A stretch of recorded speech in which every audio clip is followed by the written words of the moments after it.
২০২৫-২৬ অর্থ বছরের বাজেট নিয়ে কঠোর সমালোচনা করেছে বিএনপি।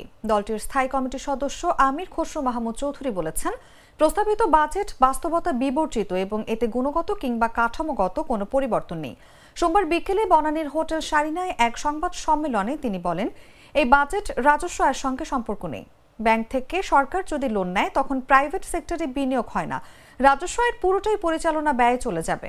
তিনি আরো বলেন, রাজস্ব আয়ের উপর ভিত্তি করে বাজেট করা উচিত। বাজেটের মৌলিক দিক নিয়ে অসন্তোষ প্রকাশ করে আমির খসরু বলেন, এই বাজেটে মৌলিক জায়গায় দূরত্ব রয়ে গেছে।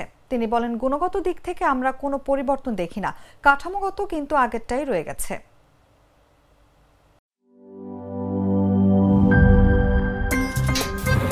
আমার একটা স্মার্ট সিদ্ধান্তে 25% গ্যাসের খরচ কমেছে। ভাবছেন কিভাবে?